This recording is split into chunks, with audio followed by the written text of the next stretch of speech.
The violin case hit the marble floor with a crack that echoed through the lobby like a gunshot.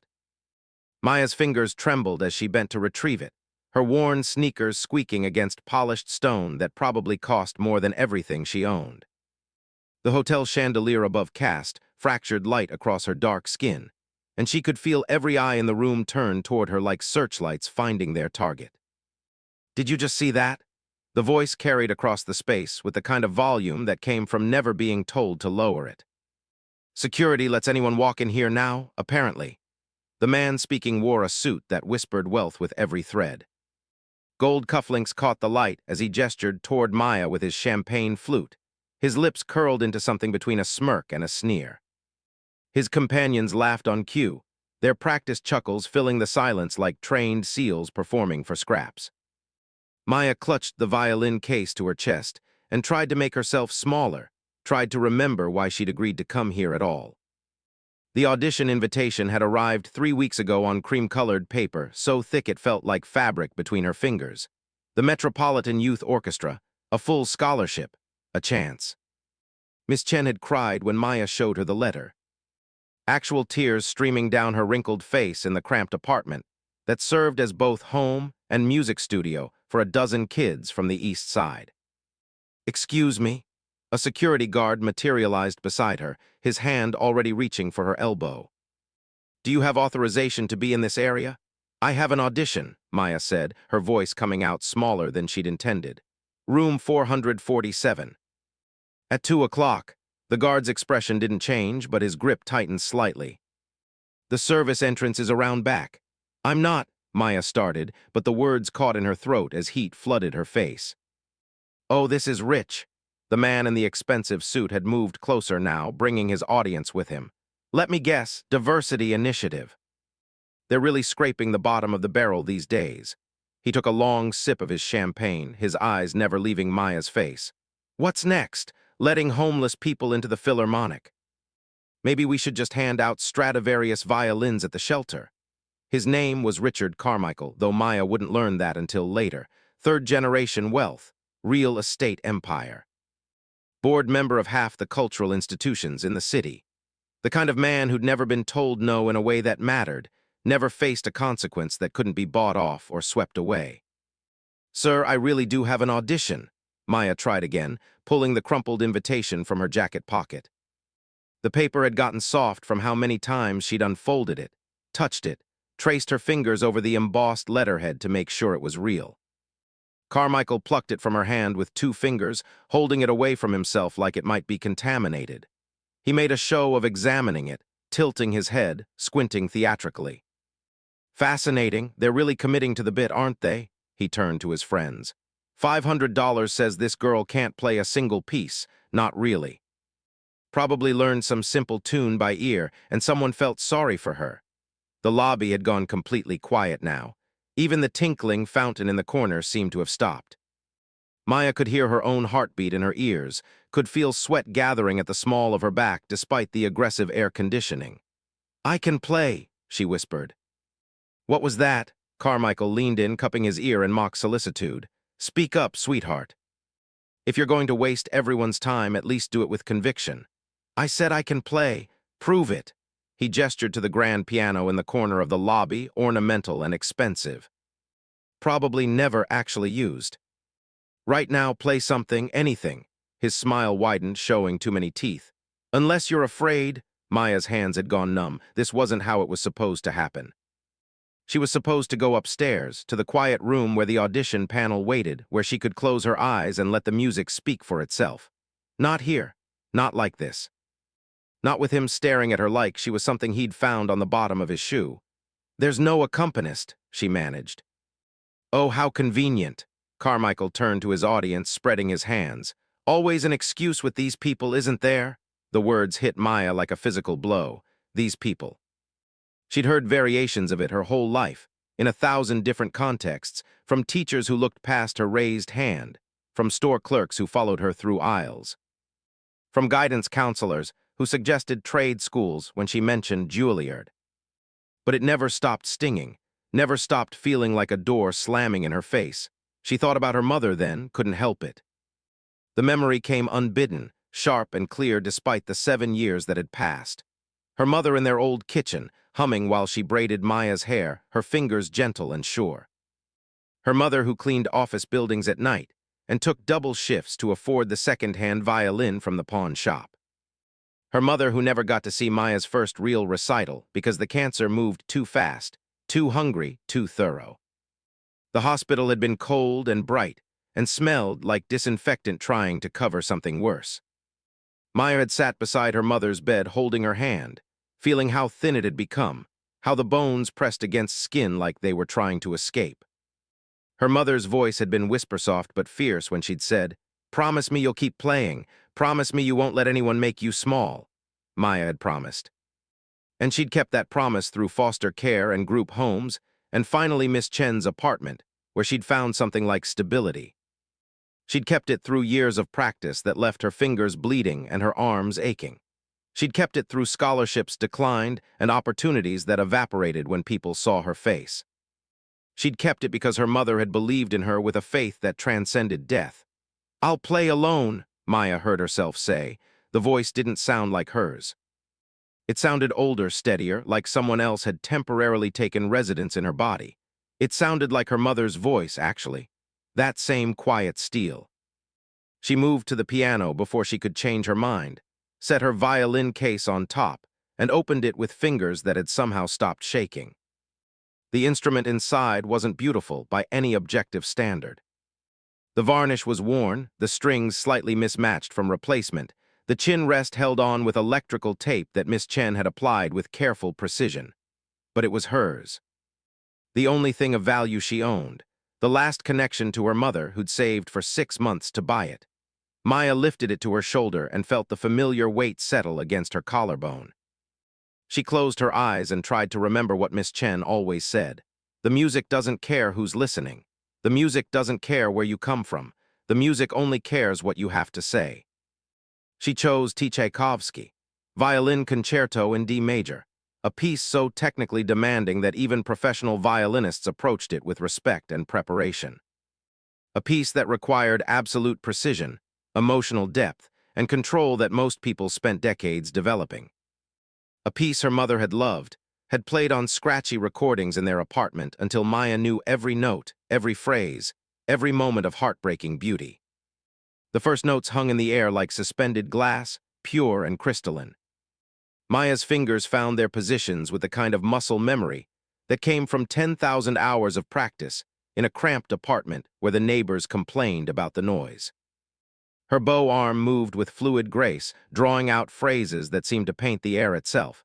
She didn't see Carmichael's face change, didn't see the smirk falter and freeze, didn't see his companions exchange uncertain glances, or the security guard's hand drop from her elbow. She was somewhere else entirely, in the place where music lived, where her mother's voice still hummed along, where nothing could touch her. The tempo increased and Maya moved with it, her fingers dancing across the fingerboard in passages that blurred together, notes spilling out faster than thought, faster than doubt. The violin sang under her hands, centuries of craftsmanship responding to her touch despite its worn appearance, despite everything it lacked in monetary value. She executed the double stops with precision that made them sound like two instruments playing in perfect harmony. The harmonics rang out clear and true, overtones shimmering in the suddenly electric air of the hotel lobby. Her vibrato deepened in the lyrical passages, adding layers of emotion that seemed to physically press against everyone listening, demanding they feel something, demanding they see her. In the slow movement, Maya poured everything into the music, every loss, every rejection, every moment of being invisible or hypervisible, never just visible. Every time someone had assumed she was less than she was, every door that had closed, every person who'd looked through her like glass. It all went into the violin, transformed into something beautiful and terrible and true. When she reached the final phrase, she let it decay slowly, carefully, the last note fading into silence like smoke dissipating in still air. Only then did Maya open her eyes. The lobby had filled while she played. Hotel guests crowded the balconies above, staff had emerged from back rooms, even people from the street had pressed against the glass doors to listen. Complete silence held for 3 heartbeats, 4, 5. Then someone started clapping, slow, measured applause that came from the elevators. Maya turned to see an elderly man in an immaculate suit, his white hair catching the chandelier light like a crown. He looked vaguely familiar in the way that certain faces do, like someone she might have seen in a photograph or a newspaper. "Brava," he said simply, his voice carrying despite its softness. That was extraordinary. Carmichael had gone pale, his champagne flute forgotten in his hand. He opened his mouth, closed it, opened it again like a fish drowning in air. The elderly man walked closer, his shoes clicking against the marble with quiet authority. "Richard," he said, and the single word carried enough weight to make Carmichael flinch. "I didn't know you'd developed such a keen interest in classical music. How wonderful. Perhaps you'd like to explain to everyone here what you were doing." "Mr. Whitmore, Carmichael's voice had lost all its earlier confidence. You were just publicly humiliating a child." Whitmore's tone didn't rise, didn't sharpen, but somehow became more cutting for its gentleness. "A child who, if I'm not mistaken, just performed one of the most technically demanding pieces in the classical repertoire with more skill and artistry than I've heard from some principal violinists." Maya stood very still, her violin still pressed against her shoulder, trying to understand what was happening. "Do you know who I am, young lady?" Whitmore asked, turning his attention to her. Maya shook her head mutely. "My name is Jonathan Whitmore. I founded the Metropolitan Youth Orchestra 40 years ago." He smiled, and it transformed his austere face into something warm and grandfatherly. "I also happen to own this hotel. And I suspect you're here for the auditions we're holding upstairs." The world tilted slightly. Maya gripped her violin tighter, the only solid thing in a reality that had suddenly become unfixed. "Mr. Carmichael here," Whitmore continued, still in that same gentle, devastating tone, "sits on our board, or rather he did, past tense. As of approximately 3 minutes ago." He finally turned his full attention to Richard, and the temperature in the room seemed to drop. "I've tolerated your presence because your family's donations opened doors, but I will not tolerate cruelty. I will not tolerate discrimination. And I will not tolerate anyone who mistakes wealth for worth." Carmichael's face had gone from pale to red, blood flooding his cheeks in splotches. "You can't just—" I did." "You're done." Whitmore's words fell like a judge's gavel. "And I suggest you leave my hotel before I decide that asking you to leave is insufficient." The crowd that had gathered began to shift uncomfortably. Several people had their phones out, recording. Maya could see the calculations happening behind Carmichael's eyes, the recognition that this moment was being captured, preserved, that it would follow him. "This is ridiculous," Carmichael tried, but his voice had lost its conviction. "Over some charity case." Choose your next words very carefully," Whitmore interrupted, and for the first time steel entered his tone. "Because I promise you, whatever you're about to say will be the most expensive sentence you've ever spoken." Carmichael's mouth worked soundlessly. Then he threw his champagne flute to the floor, crystal exploding against marble, and stormed toward the exit. His friends scattered like startled birds, suddenly very interested in being anywhere else, in having never known him at all. The silence after he left felt different, cleaner somehow. Whitmore turned back to Maya, and his expression softened again. "I apologize that you had to experience that. And I apologize that it took me 3 minutes to get down here after my assistant called to tell me what was happening." He gestured to the elevator. "Your audition was supposed to be at 2 o'clock. It's 10 minutes past. Would you like to go upstairs now, or would you prefer to reschedule? After what you've been through, no one would blame you." Maya's voice came back slowly, dragged up from somewhere deep. "I'd like to audition now." "If that's okay." "More than okay." Whitmore offered his arm like an old-fashioned gentleman, and after a moment's hesitation, Maya took it. "Though I should warn you, you've set an extraordinarily high bar for yourself. Everyone in this lobby just heard what you can do." They walked to the elevator together, Whitmore matching his pace to hers. The crowd parted silently, and Maya caught glimpses of faces as she passed. Some awed, some ashamed, some thoughtful, like they were reconsidering things they'd believed without questioning. In the elevator, just the two of them, Whitmore spoke quietly. "May I ask how long you've been playing?" 8 years, Maya said, "since I was 6. And who's been teaching you?" "Miss Chen." She runs a program in my neighborhood, free lessons for kids who can't afford them. Whitmore nodded slowly. I know Miss Chen, brilliant violinist, gave up a solo career to teach.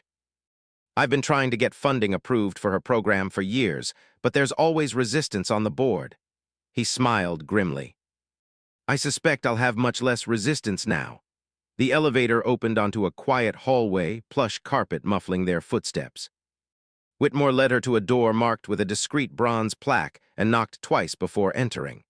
3 people sat behind a long table, sheet music and notation scattered before them. They looked up as Maya entered, their expressions professionally neutral. An older woman with gray hair pulled back severely, a middle-aged man with wire-rimmed glasses. A younger woman, maybe 30, with kind eyes. I apologize for the delay, Whitmore said. There was an incident downstairs that required my attention. He glanced at Maya. This is Maya Richardson.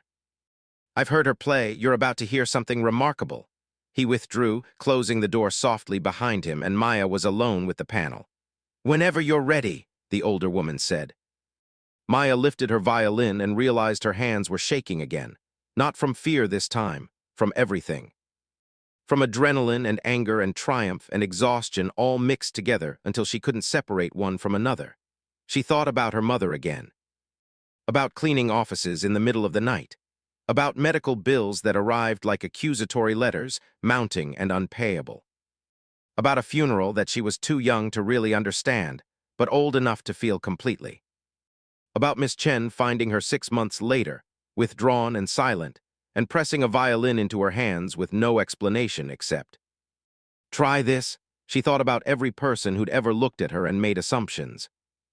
Every lowered expectation, every surprised face when she exceeded them, every door that opened reluctantly, if at all, and she played. She played Tchaikovsky again, but different this time. She'd been holding back downstairs, she realized. Some protective instinct had kept her from opening all the way, from being completely vulnerable in front of strangers who'd come to watch her humiliation. But here, in this quiet room with these serious faces, she could let go. The music poured out of her like water from a broken dam. Every lesson with Miss Chen, every hour of practice while other kids played outside, every moment of doubt and determination and desperate hope. She played her mother's memory and her own future. She played the girl she'd been and the woman she was becoming. When she finished, the younger woman on the panel had tears running silently down her face. The man with glasses was staring at his hands like they'd betrayed him somehow. The older woman sat perfectly still, her expression unchanged, but Maya could see the slight tremor in her fingers as she made notes. Thank you, the older woman said finally. We'll be in touch within the week. Maya nodded, not trusting her voice, and turned to leave. Miss Richardson, the younger woman's voice stopped her at the door. That was she seemed to struggle for words. Thank you for sharing that with us. Outside in the hallway, Whitmore was waiting. He straightened when he saw her, searching her face. How did it go? I don't know, Maya admitted. They said they'd call. They'll call. Whitmore said it with the certainty of someone who'd sat through 10,000 auditions and knew excellence when he heard it. And when they do, I want you to know that regardless of what happens with the orchestra, your tuition with Miss Chen will be covered, fully, for as long as you want to study. Maya's eyes burned. Why, you don't even know me. I know enough. Whitmore pressed the elevator button. I know you kept playing even when someone tried to humiliate you. I know you chose one of the hardest pieces in the repertoire when you could have picked something safe. I know you have the kind of talent that can't be taught, only nurtured. He looked at her seriously. And I know that if we don't make space for people like you, we deserve to fail as an institution. The elevator arrived and they stepped inside. As the doors closed, Maya caught a glimpse of herself in the mirrored walls. A 14-year-old girl in worn clothes holding a battered violin case, but standing differently now. Straighter. Like something had shifted in her center of gravity. Can I tell you something? Whitmore said as they descended. Richard Carmichael's grandfather was one of my closest friends. We built this city's music programs together, poured our lives into making classical music accessible. He'd be ashamed of what his grandson became. The elevator slowed. But he'd be proud that his money, at least, will now go entirely to Miss Chen's program. Funny how these things work out. The lobby had mostly cleared when they emerged, just normal hotel business resuming its flow. But Maya noticed the security guard from earlier, the one who'd grabbed her elbow. He was standing near the entrance, and as she passed, he caught her eye. "I'm sorry," he said quietly. "That was wrong, what I did, how I—" He stopped, swallowed. "I'm sorry." Maya looked at him for a long moment. She could see the genuine regret in his face, the discomfort of someone forced to confront their own complicity. She could say something cutting. Could make him feel small the way she'd been made to feel small, but what would that accomplish? What would it change? "Okay," she said simply and kept walking. Outside, the afternoon sun hit her face like a blessing. The city noise rushed back, traffic and voices, and the eternal hum of millions of people living their lives in close proximity. Maya stood on the sidewalk and breathed it in, feeling the weight of the violin case in her hand, feeling the strange lightness in her chest. Her phone buzzed, a text from Miss Chen. "How did it go?" Maya typed back slowly, choosing her words. "I'll tell you everything, but Miss Chen, thank you for all of it, for seeing me when no one else did." The response came quickly. "I didn't see you, Maya. I just gave you a chance to be seen. The rest was always you. Always." Maya started walking toward the bus stop, her violin case bumping against her hip with each step. She thought about Carmichael, about the look on his face when Whitmore had dismantled his world with a few quiet words. She thought about the power of bearing witness, of refusing to be diminished. She thought about her mother, who'd never know how this story ended, but who'd started it anyway with a pawn shop violin and unconditional faith. The bus ride home took 40 minutes, through neighborhoods that shifted from gleaming towers to brownstones to low-rise apartments with laundry strung between windows. Maya watched the city transform outside the scratched window and felt something settling in her chest. Not quite peace, not yet, but something like the beginning of it. Miss Chen's apartment was on the 4th floor of a building with no elevator. Maya took the stairs 2 at a time. Her earlier exhaustion mysteriously vanished. She could hear violin scales being practiced behind the door, someone young working through the basic exercises that never really stopped being important. Miss Chen opened the door before Maya could knock, like she'd been waiting by the window. Her face was a question mark, hope and fear mixed in equal measure. "I think it went well," Maya said. "I think, Miss Chen, I think they saw me." The old woman pulled her inside into a hug that smelled like tea and rosin and home. "Of course they saw you." "How could they not?" Later, after she'd told the story 3 times to an audience of students who'd gathered in the apartment, after they'd celebrated with grocery store cookies and off-brand soda, after promises had been extracted that Maya would teach them the fingering for that one impossible passage in the Tchaikovsky, Maya sat alone in the corner with her violin. She played quietly just for herself, not Tchaikovsky this time, a simple melody her mother used to hum, the kind of tune that didn't require technical brilliance, only honesty. The kind of music that existed in kitchens and hospitals and quiet moments between storms. And she thought about something Whitmore had said, about talent that couldn't be taught, only nurtured. About making space, about choosing to see people or choosing to look through them like they were glass. She thought about Carmichael, who'd probably learned nothing from what happened, who'd probably found someone else to blame, some way to make himself the victim in his own narrative. She thought about all the other Carmichaels in the world, armed with assumptions and protected by systems that rewarded their blindness. But she also thought about the people who'd watched. The crowd in the lobby who'd witnessed everything, the security guard who'd apologized, the younger woman on the panel who'd cried. Maybe some of them would remember. Maybe some of them would think twice before making assumptions about the next person they encountered. Maybe some small thing had shifted, even if just for a moment. 3 days later, the letter came. Cream-colored paper, thick and official. Maya's hands shook as she opened it, Miss Chen standing beside her with one hand pressed to her heart like she was trying to hold it inside her chest. "We are pleased to offer you a full scholarship to the Metropolitan Youth Orchestra, including private instruction, performance opportunities, and access to our professional mentorship program. Your audition demonstrated exceptional technical skill and profound musical maturity. We look forward to welcoming you to our community of young artists." Maya's eyes blurred before she could finish reading. Miss Chen made a sound like a laugh and a sob combined, pulling her close, her small frame shaking with emotion. Your mother would be so proud, she whispered against Maya's hair. So impossibly proud. Maya nodded against her shoulder, unable to speak around the knot in her throat. That night she dreamed of her mother. They were in their old kitchen, sunlight streaming through windows that were always a little dirty, no matter how often they were cleaned. Her mother was braiding her hair, humming that simple melody, her fingers gentle and sure and alive. "Did I do okay, Mama?" Maya heard herself ask, child voice echoing strangely in the dream space. Her mother's hands stilled for a moment, then continued their work, weaving and pulling with practiced grace. "Baby girl, you did more than okay. You showed them who you are. And that's all any of us can ever do. Show up, be ourselves, let the music speak." She tied off the braid with a ribbon that smelled like lavender. "I'm so proud of you. So proud of the woman you're becoming."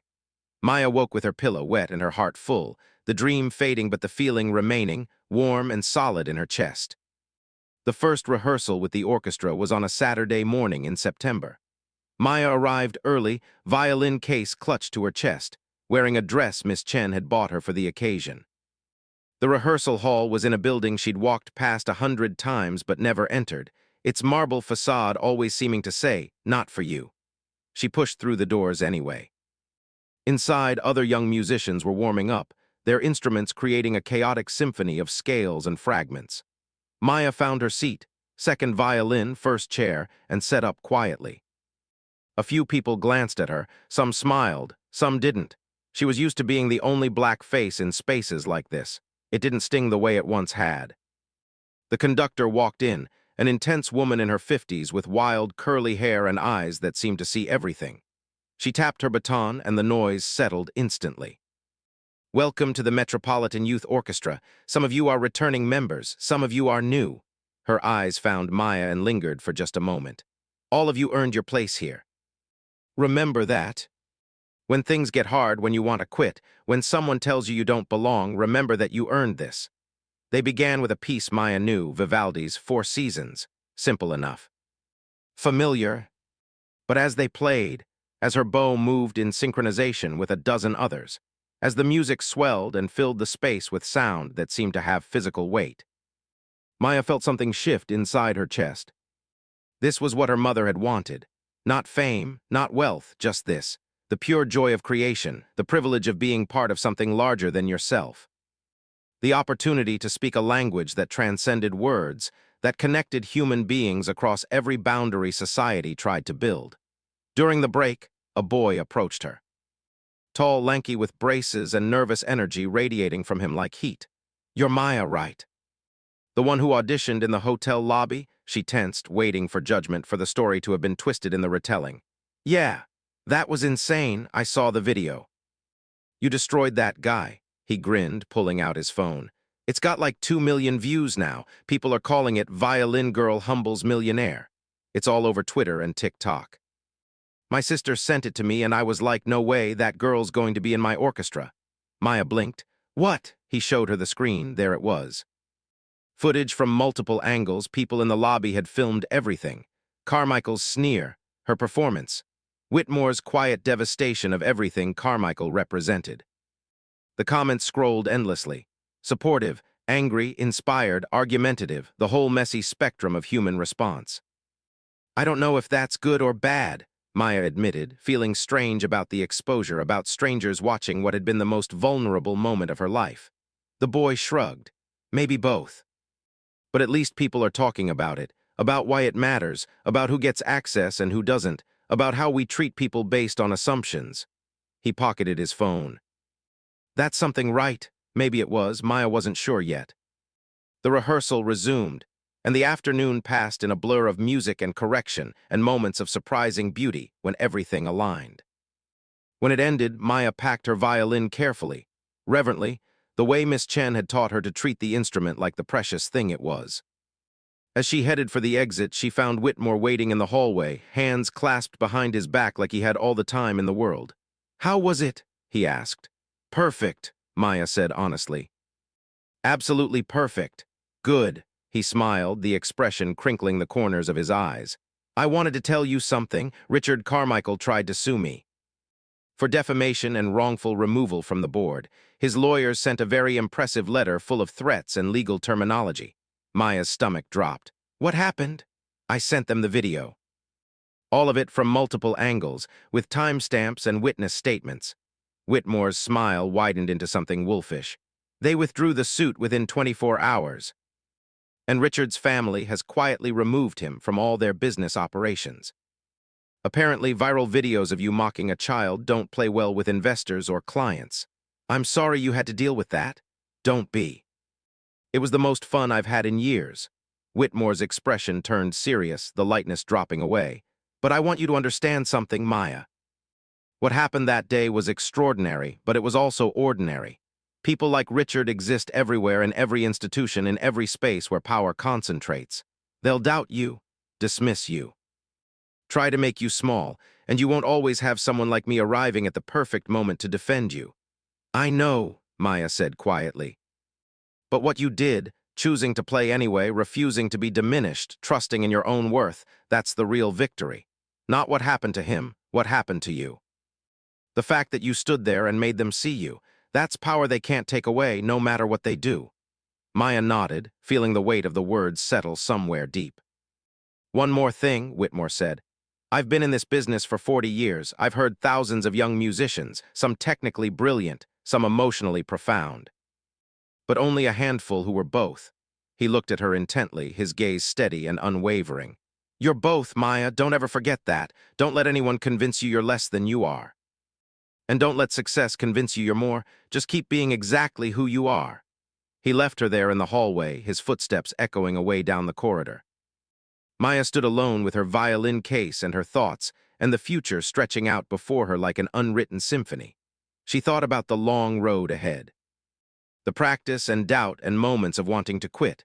The people who'd always see her race before her talent. The systems built to keep people like her out, to make every success feel like an exception rather than the rule it should be. The thousand small battles still to come. But she also thought about the music, about the pure transcendent joy of it, about her mother's hands braiding her hair, about Miss Chen's faith that never wavered, about the crowd in the lobby who'd stopped to listen, who'd witnessed something true, about the boy with braces who'd called her Violin Girl like it was a superhero name, like she'd done something heroic just by being herself. You showed them who you are. Maya pushed through the doors and into the September afternoon. The city hummed around her, indifferent and eternal and somehow more beautiful than she'd ever noticed. Somewhere in the distance, a siren wailed. A car horn blared. Someone laughed, the sound carrying on the wind like music. She thought about making a difference.